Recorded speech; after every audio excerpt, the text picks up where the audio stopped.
Donald Trump has this talent, and it's the only thing I'll give him credit for, and that is somehow he is able to turn the easiest softball interview with the most conservative interviewer into an absolute disaster for his campaign. Yes, these MAGA journalists, these hosts at Fox, or in the case of tonight, Newsmax, are doing everything they can to help Donald Trump put together even half of a sentence, but somehow he can't do it. He always comes out digging the ditch that his campaign is in even deeper, an absolute disaster. And we saw that tonight, like I said, with Donald Trump's interview on Newsmax, in which this right-wing host, who would do anything they possibly could to help Donald Trump, really realizes just how gone he is, just how out of it he is, and his face really shows how disturbed he is with Donald Trump as he rants and raves and rambles and just completely collapses in this interview because his brain is so broken. And I want to get into that all, but before we do, if I could quickly ask you to leave a like on this video, and if you haven't already and want to be a part of the community that we're building on this channel, that you hit that subscribe button. It goes a long way. Now let's get into this first clip of a disastrous interview. Well, I heard about that. Wisconsin, they say, is tough, but I won it one time, and I think I did even better the second time. We didn't get the decision, but I will tell you, I think I did a lot better. A lot of bad things happened. I'm going to California. We have a really big one coming up in California, and only because if we had honest voting, I believe I'd win California. I think I'd win a lot of states that we don't win. We have to straighten out our elections, and we have to straighten out a lot of things in our country. But we have to have borders and elections to start, and we have bad borders. I built hundreds of miles of wall, and I would have built... First of all, I want to say that I couldn't be happier that Donald Trump is holding campaign events in California. For all of my viewers in California, I am so sorry he is coming to your state. He lives in my home state, unfortunately, so I feel your pain. But no, campaign in California every day. Spend money there. Think you can win it. Please, Illinois, New York, that's where you should spend your time, not swing states. We'd love to see that. But this lie that he continues to perpetuate, that he would win California if Jesus or someone who was fair counted the votes, isn't just something that we should laugh at. We have to call out how he's sowing doubt about the outcome of this upcoming election. And as we know, Donald Trump planned to deny the results of the 2020 election no matter what. He's going to do it again. He's trying to subvert the election. We need to call it out because his plan is not to win votes. It is to commit crimes to go around them. So we have to continue to call that out in the same way we have to call out these lies from Donald Trump right here. Be a bigger thing than even the horrible inflation that's, destroying our country. Yeah.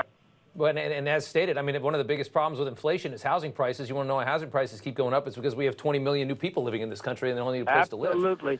So that's just another side. That immigration is, you're right, that immigration is causing us problems in things like, things like inflation. Yeah. It's driving costs through the roof. Go together. It's all paid for by the government. So it's all paid for by the government. I know Donald Trump is not some economic genius, although he claims to be a stable and business genius. That's not true, but it doesn't take a genius to know that immigrants don't cause inflation. Actually, the opposite. Most immigration is deflationary and great for our economy. You look at Springfield, Ohio, a place that is not having cats and dogs eaten, Donald, but a place that is seeing its local economy revitalized by the immigration there. And it's something that Donald Trump doesn't understand or want to, because he just wants to fearmonger and push all these ridiculous lies. And speaking of ridiculous lies, Donald Trump was asked about some new revelations about his communication with Vladimir Putin since leaving the White House, and had this to say. I do. I believe she'll Let me just ask you one more thing about the Woodward book, because they're going to their favorite subject, which is, of course, Russia. They're alleging that you have had several phone calls with Vladimir Putin over the last 3.5 years. Can I ask if that's true? That's wrong. That's absolutely wrong. Look, I know Bob Woodward. I'm suing him because he used tapes, and he sold the tapes. He didn't just sell the book. He sold the tapes. He's not allowed to do it. He even says in the tape that he's not allowed to do it. And he sold the tapes. And I just think he's the bad guy, so I thought I'd have fun with it. I think he's a very bad guy, but he's got a tremendous liability. Yeah, I'm going to go ahead and say I don't trust him, the pathological liar, saying that he hasn't spoken to Putin, denying those claims. Yeah, I'm going to go ahead and say I don't believe that. I'm sure that Donald has been in constant communication with Vladimir Putin. We talked about this in a previous video, and I said it has been at least 7 calls with Putin. I am sure that number is higher as they coordinate ways to attack our democracy, help Putin further attack Ukraine. This is the guy who wants to be our president, have the nuclear codes. This should scare us almost more than anything else, that Donald Trump wants to continue to influence our country when he is not in power and attack our democracy. And like I said, there were tons of these lies that were shocking to us, but the one that we're about to check out was really stunning to this Newsmax host. Even him, his MAGA brain, couldn't handle this one, really realizing how much Donald Trump has lost it in this clip right here. That this economy here in the United States is the hottest in the world. They say our inflation is lower than other countries. How do you respond to that as their position?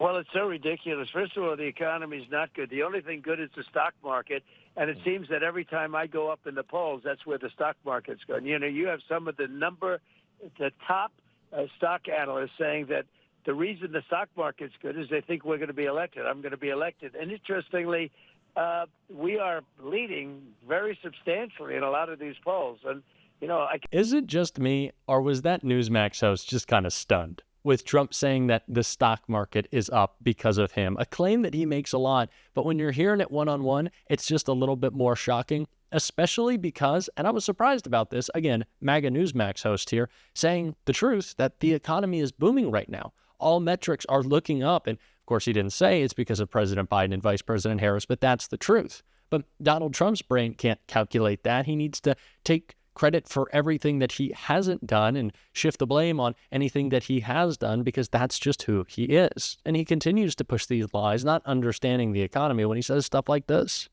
Well, you don't tax the rich because the rich are going to look.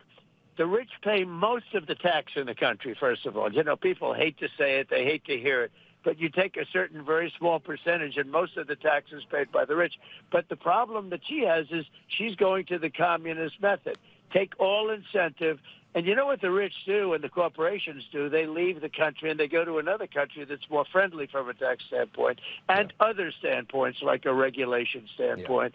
Her agenda will bring us in to a 1929-style depression. What a shocker. Donald Trump is saying that we can't tax the rich, him and his wealthy friends, their giant corporations, because that is what would cause some sort of economic collapse, making sure the wealthy pay their fair share, making sure that people can live a life in which they are not worried about every possible expense that could completely interrupt their livelihood. That is Donald Trump's nightmare, a life that people can live with a little bit of security. Donald Trump just can't stand that because his wealthy friends have to pay a little bit more in taxes. Couldn't stand it. And it's not the only lie Donald Trump told, of course. We can also see one right here. I built hundreds of miles of wall, and I would have built another 200 miles, far more than I said I was going to build, and it worked. And then I got the Mexican government to give us their military free of charge by doing certain things. Oh, man. It just never stops, does it?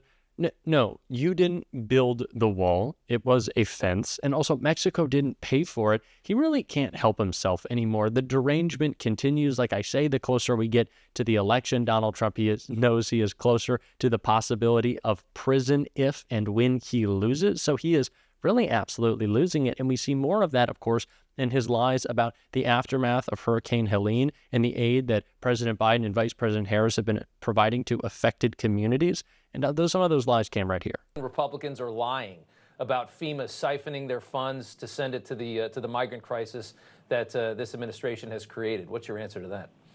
Well, he's paid billions of dollars. He's giving money away to illegal aliens, as you would say, or illegal migrants. You can call whatever you want. The name is the same. The people that come into our country illegally, many of them are murderers. Many of them are drug dealers and gang members.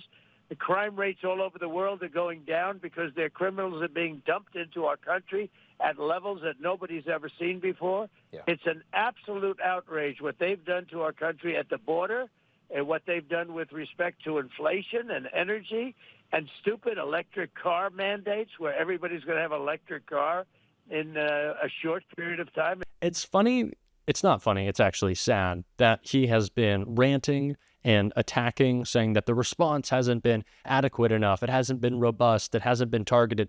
And when he's asked what he would do differently, he starts ranting about electric cars. He just is so out of it, so out of touch, and so incapable of thinking about solving a problem. All he wants to do is complain and lie, like we see right here. To our people. I mean, look at Springfield, where 30,000 illegal immigrants are dropped, and they may have done it through a certain little trick, but they are illegal immigrants as far as I'm concerned. They are so out of the mainstream, they have to manufacture their own reality. The Haitian immigrants in Springfield, Ohio, are not illegal, and they are beneficial to that community. And of course, Donald Trump and J.D. Vance want to say the opposite as much as they can. These people are causing problems, they're causing harm, they're causing division, and they don't care. Now imagine if they were standing behind the seals of the presidency and the vice presidency. Imagine that danger. We can't let it happen, and that's why we're going to continue to call it out every single day on this show. And if you want to support that, as always, you can hit that subscribe button, leave a like on this video, and if you stuck around to the end, drop a blue heart in the comments. And until next time, I'll see you soon.